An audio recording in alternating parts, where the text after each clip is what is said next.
Hi there, it's Gabriele Nicolay from the Complicated Kids podcast, and today I am delighted to be joined by Dr. Shoshana Levin Fox. Dr. Fox is a child psychologist, play therapist, and autism specialist, and she is the author of an autism casebook for parents and practitioners, The Child Behind the Symptoms, which you said you wanted to name the book that, but they made you put 100%. autism in the title. So 100%, Gabriele. it's very evocative. Why did you write this book, Dr. Levin? Oh gosh. I'm going to keep calling you Dr. Levin, by the way. No, you can call me Shoshana. I'm much Shoshana. more comfortable with Shoshana, Gabriele. Perfect. Thank much you. more. Okay. Thank you. Okay. Well, first of all, thanks for this opportunity to speak with you and share all this passion, as they say these days, but for sure. So why did I write the book? For 25 years, from 1990, my career spans more years than I care to admit to, but I'll admit to the 25 that I spent at the Feuerstein Institute with Professor Reuven Feuerstein from 1992 to 2017. It's 25 years, that's like a generation, where I was responsible for assessing and treating children who had been diagnosed, most of them elsewhere, as autistic. And Gabriele, I was finding that a huge percentage were not genuinely autistic. And I felt that there was such an incredible disservice being done to these children. Mm-hmm. The impact on the parents is usually sometimes, well, it's difficult and often traumatic. And if it's accurate, one can live with it, and let's get down on the floor and let's do DIR floor time and let's go and let's get this child moving forward. But I was finding, Gabriele, that a huge percentage, and I do mean huge, from my perspective, had been misdiagnosed using conventional means. So I wanted to share with parents in particular, but also practitioners, what I consider, in a sense, kind of an expose. So it's just been very important for me to share what's the misdiagnosis of these children. Okay, I'm going to cut you off because this is a very controversial statement you're making here, right? Oh, which good. is like, which is autism actually isn't as common as we think, in That's essence, right? And understanding that it is more complicated than that. Autism exists. We want to treat it like this is right. We're all on the same page here.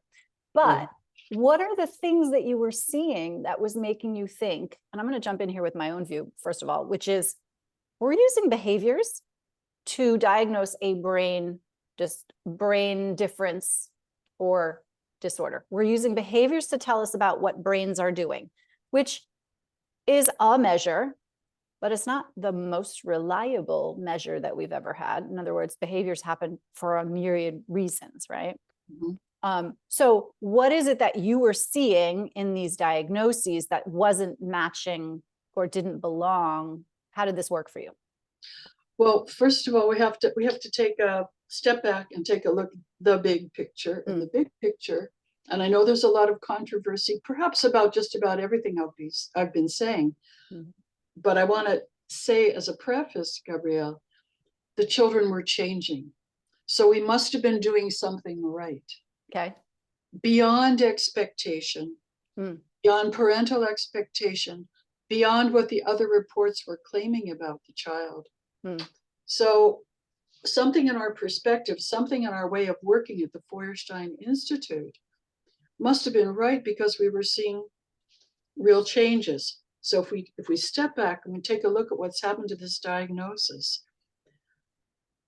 in 1943, and I know a lot of people have trouble with Kanner, I don't, because I think he nailed it.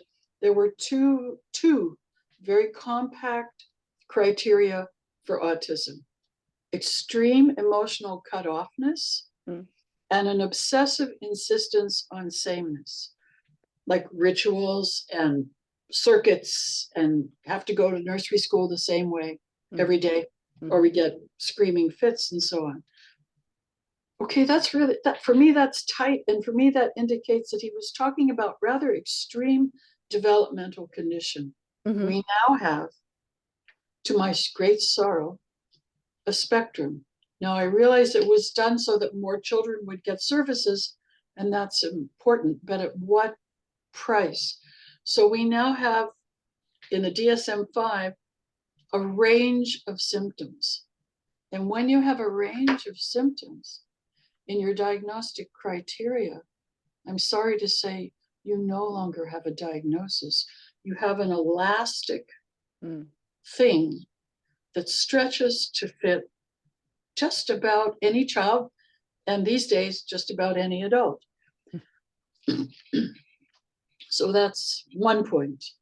So Do you keep going. Yes. And, Okay. and the DSM, by the way, the use of the DSM, the inappropriate, historically inappropriate use of the DSM is like a whole other topic for That's another right. day, right? Because we're now using this document that was never intended for That's the purposes, multiple purposes that we are now using it. So that's like a whole other thing about right. lots of different things, With right? you on that. Beyond the scope.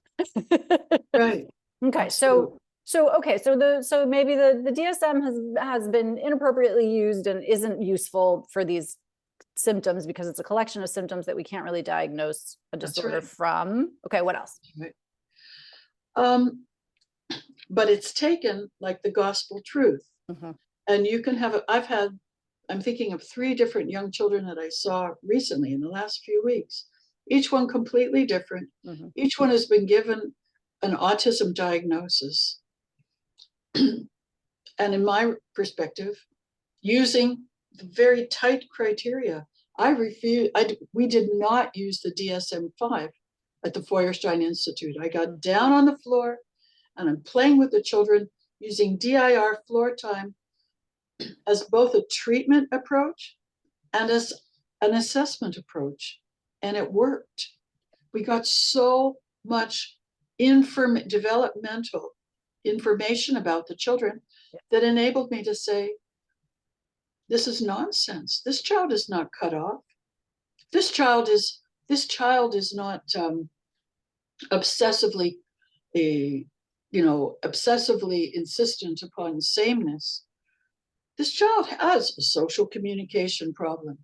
There were so many other problems that I find this autism spectrum diagnosis, and if you want some more controversy, here comes. I think it's a terrible diagnosis. It has in my perspective, no clinical meaning. However, the impact on parents is profound. I'm not talking about the practical side. You can get your speech therapy and you can get your services. Okay, let's put that aside for a minute. But the impact on parents is profound. The impact on most professionals, when you get a report says, oh, autistic spectrum disorder, it's like, oh, okay, wow. And then you kind of see the child through the lens of the diagnosis, but you're not really seeing the child. What gets buried under this elastic one-size-fits-all diagnosis? The individual child's strengths. We were a very strength-based team, and we got results. Children changed profoundly, many of them disproving the diagnosis, and the child's particular weaknesses that might be accounting for their problem. And if you want, I can give you some examples of the kind of things that I often saw were misdiagnosed. They fit the DSM-4 or 5, but that's not saying anything. It's so interesting. Okay, so because it's elastic. This is fantastic. Okay, so and let's get into the more interesting part of this conversation, which is, I mean, look, diagnosis, again, a whole other conversation. But let's get into what I love to talk about, and I suspect what you love to talk about, which is what happens to children when we use a strength-based approch, when we use diagnostic treatment or therapeutic diagnosis. That's a bi-directional process, right? What happens to kids with brain differences when we meet them where they are, use a relational-based approach, a play-based approach, a developmental approach? So tell me all the things that happened give me the examples now, because this is where the fun part starts. Okay. The not fun part, might Gabriele. The not fun part might be, I know it's widely accepted that there are brain differences. Mhm. Uh-oh, you're talking with someone who doesn't buy into that. Oh, good. Oh, no. say. Oh, no. What does that mean? So, There's not brain differences. in other words, there's it's understood Mhm. by most people these days, professionals and parents, that my child, I hope you don't get hate letters after this, but I hope that parents will tune in, because if you can hang on here, you can see that there is just so much that could be done for children. Mm. Yes, there are correlational studies, but of course, that's not the majority. It's not an assumption on my part that the child that I am facing necessarily has a different brain, may have different developmental problems. Mhm. Don't forget, working with Professor Feuerstein, who you may not have heard about, but he was a genius, really a genius. We believed, basic to his whole way of working with people, children and adults with special needs, was that the human brain is changeable. Absolutely. Right. Yes. We know Yes. that. We know Yes. that. So in other words, I'm not worried about the brain, I'm worried about the kid. Yeah. I'm Yeah. not worried about the brain. I know that children are changeable. If Yeah. you see their strengths, we call them islets of normalcy. Now, some people go, Say oh that no, again. there's no What do you call them? islets. Islets. Islets, like little tiny islands Okay. of normalcy, Oh, and the islands. whole sea of symptoms. Yeah. And then do you want a few examples of what Yeah. that might be? Sure. Okay. I just happen to have Perfect. what a coincidence. For example, well, there's just so many. So I'm watching the child play. I'm interacting with the child either on the floor or at the table. I've had the referral material, and it says DSM-4, DSM-5 in my career, autistic. And I got so used to seeing children that were misdiagnosed. I'd say, okay, I'm going to meet this child. I'm going to put that aside, take it with a grain of salt. Let's see what it is all about. So an islet of normalcy, or you can think of it as islet of competency, or you can think of it as the anti-symptom, the non-symptomatic part of the child, which is what you want to just breathe oxygen into. And then guess what? The kid gets stronger, and the symptomatic stuff just kind of fades in many cases. So warm eye contact, more frequent eye contact, expressive eye contact, evidence of reciprocity, turn taking, little bit of imitative behavior, the tiniest interest in relationship, warmth, humor, expression of emotion. There are gazillions of them. And it's important what happens when children are, I've probably seen thousands in that 25-year period, and I'm continued to see them now. And it's heartbreaking to see how professionals zero in on the problem areas, which are important to see, and lose sight of the fact that if you breathe oxygen into those strengths, then you can more than compensate for the child's weakness. So you want a specific example? There are many more, but in other words, it's the things that are not considered symptoms. They may be autistiform and not autistic, having the form of autism, but not the essential cutoffness and sort of developmental frozenness that typifies what I consider a genuine autism. That's so interesting. Some of this comes down to semantics and what we believe and what we don't believe and what we know. And some of it is, and I'll go back to my previous comment, which is like, we're using external behaviors. And again, we should, particularly in treatment, we want to know what kiddo is interested in, how they respond, right, on the outside to what's happening. And there's also an internal neurological, neurobiological process happening that isn't necessarily visible or apparent to us. And so that just, it gets interesting for me in terms of like, okay, what are the neural mechanisms that are creating this person? And to your point, how do we strengthen, stabilize, augment, actualize, whatever word we want to use, right? Those, what did you call them? You called them something about anti-symptoms or something. The anti-symptom, the islets of normalcy or competency. I love that idea of the anti-symptom. Like, absolutely, find the thing that's really going well and absolutely, stretch that. that's right. And then leverage And also that. don't discount it. Don't discount it. Because that I often see the child, those aspects of the child get discounted, and all of a sudden he's autistic, whatever that would, for me, I'm sorry, that no longer has meaning because it's the diagnosis is elastic. So you can't do that with developmental stuff. You can't have an elastic diagnosis, which we currently do. So it's interesting. Where I go with that, Gabriele, is not. I don't think about the neuro or brain or anything. I think, what can I do with that? I put on my DIR floor time hat, and I say, what can I do with this to change this? Because I know, if we want to talk brain, the human brain is changeable.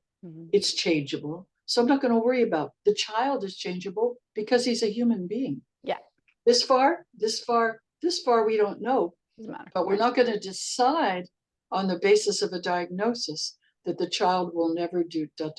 Well, now that is an interesting point, right? So, and this is where, again, this whole diagnostic process gets really tricky, because we hand in a desire to code somebody for something that's happening, that's going wrong developmentally or whatever is different. We hand somebody a diagnosis, and then they do the work, and society does the work of codifying now what that's supposed to mean for them. Oh, they're going to be non-speaking. Oh, they're going to not be able to live on their own. Oh, they're going to, and I think, is that what you're talking about? Kind of that it's baggage that comes with it, right? Oh, it's terrible. It's very disruptive for parents. And that harms parents. It harms parents. And it harms the child. We spend, I just want to say for one second, over at Raising Orchid Kids, we do spend a fair amount of time pointing out the difference between the label and the child, and the fact that the label doesn't tell you anything about prognosis. That's right. And right. So prognosis is driven by what we see in treatment, progress that we see, change that we see, and what you're I hear you saying very much the same thing. Yeah. I completely agree with what you're saying. The whole idea that the diagnosis then becomes the child's identity and destiny, and that is just so untrue. And I'm saying that on the basis of experience, not on the basis of wishful thinking. My colleagues and I that's right. worked in this way, a positive strength-based approach, using play to assess what to do with it. I'd love to give you an example or two.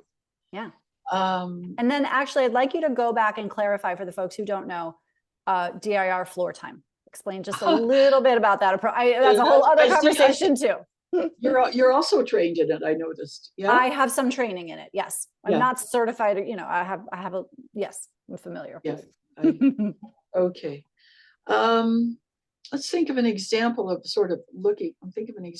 looking for, this was really an exciting one. I did put it in the book. I'll call him Ernie. We're talking about a child who came to me a week before his 7th birthday number 7, was brought by his caregivers because for various reasons he'd been removed from the home because his parents were not able for various reasons to care for him. And the caregiver said, we really feel this child has more in him, and we really feel that he's intelligent. Okay, so here's what happened. I received the referral material. It's 2:00 in the afternoon, and I'm reading a huge report I believe it was in Hebrew, which is even tougher. And it's 2 PM and I'm tired and I'm reading this. And according to, at the time, it was the DSM-4, and this highly respected expert in autism who works conventionally. I do not, haven't, and never will. Had said he's, this is autism, this is clear and absolute certain autism, and he probably is mentally retarded. And I'm thinking, you know what I'm thinking at 2 PM? I'm tired. This is going to be hard. And I tell you, Gabriele, I opened the door and this gorgeous strawberry blonde little guy with bright shining eyes looks at me like, hey, this is a new place. Wonder what's going to happen here. So what have we got right away from those first 10 seconds? Mm-hmm. Anticipation, emotional investment, mm-hmm. appropriate curiosity. Mm-hmm. Does the child speak? Barely. He had maybe, I think not even a 10-word vocabulary, according to his caregivers at the time.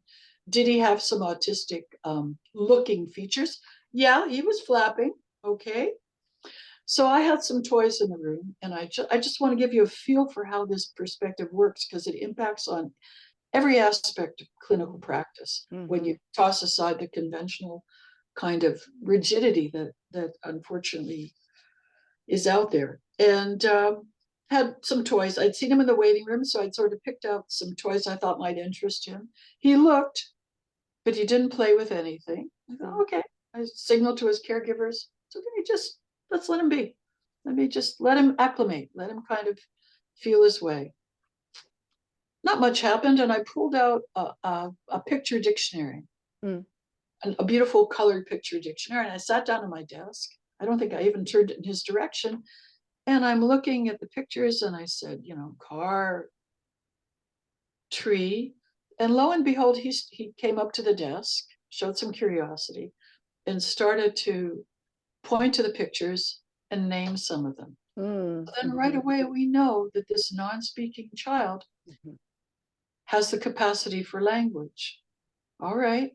And he's got some smarts up there because he can identify these pictures when he feels relaxed. Mm-hmm. So I thought, good. So I said, this wasn't the floor time. That wasn't really floor time, but basically reading the situation, there's a lot more in this kid than meets the eye. Not to mention that he'd already completely touched my heart with his gorgeous, bright, shiny eyes. So we sat him down at the table, and I brought out some 3-dimensional wooden puzzles. They're unique to the Feuerstein Institute. The professor developed them. Basically, it's a wooden puzzle of several parts that fits together, and then you have to construct the frame around it, the wooden frame around it. Mm-hmm. I took one apart, one of the simplest ones, put it on the table, and just gestured to him like, your turn. And he didn't have a clue what to do with them. Mm-hmm. Okay. So I modeled for him. I said, this goes here, this goes here, this goes here, and that goes inside and then here and here. It's like a sandwich. Okay, your turn. I took it apart and he did it. No problem. Right. And but now, more than that, right. But I'm going to stop you there because, because now I have to tell you more. Okay, go ahead. I have to tell you more. I told you ahead, Gabriele, it's going to be hard for you to stop. So, but more than that, first of all, so right away I think, what borderline retarded? What? Correct. That's exactly what I was going to say. Right. What retarded impairment here? What retarded? Did this expert play with this child? Did she engage him at all? If you don't engage the child in your assessment, you have not assessed the child. Yeah. You have to engage them. Yeah. So that day, and then he says to me, flapping his hands and rocking back and forth, and yes, that looks autistic. Yeah. And yes, it was a symptom of autism, but he had so much more in him. And he's saying, more. My favorite. More. Yeah. So you got it. Yeah. So I'm realizing inside this child that's been thought to be mentally retarded and autistic is this incredible hunger to learn. Yep. Okay. He did that day, that afternoon, it was at least a 2-hour session, 20 of those puzzles of increasing difficulty. Wow. I vowed at the end of that session, I turned to his caregivers and I said, I will do everything in my power to help get this child out of this happened to be a terrible special kindergarten where he was, got him integrated for 2 years at the age of going on 9.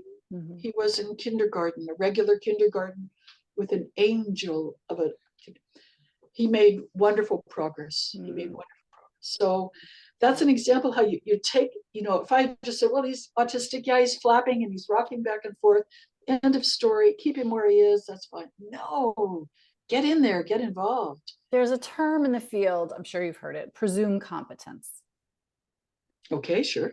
And that to me, when I think about, number one, when I think about kids, I'm thinking about, right, who are they in this world, right? Yes. What are they going to show me? What are we going to give to each other here when I'm going into a session? Nice. I can tell you do this too. So there's that. And then there's the piece where I, as the clinician now, get to presume competence on the part of the child. If I do that, when I do that, now I have taken the lid off of the box and That's they right. get to do whatever it is that they're capable of. And I am Fantastic. Obviously setting out the just right challenge, right? And seeing if they can meet it. If not, we adjust the challenge, right? And so it's this constant back and forth. I call this, for lack of a better term, a special sauce. And a special sauce? A special sauce on the part of the clinician. The ability to nice. presume competence, to structure a task in a way that is accessible and interesting to the child, that elicits their best. You bet.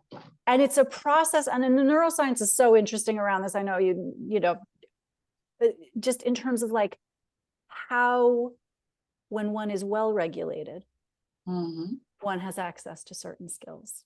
And when one is dysregulated, one does not have access to certain skills, and which is exactly what you're doing in this session. Everything that you've just described to me is I attuned to the child.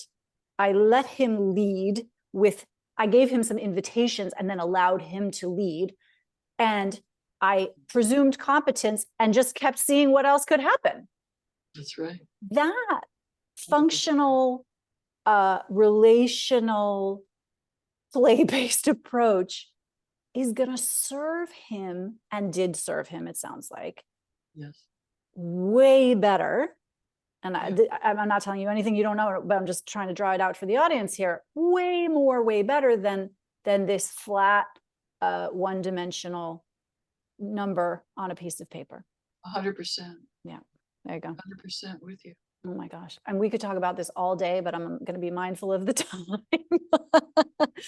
If people want to find your book, how do they do that? Amazon.com? Yeah, Amazon.com, an autism casebook.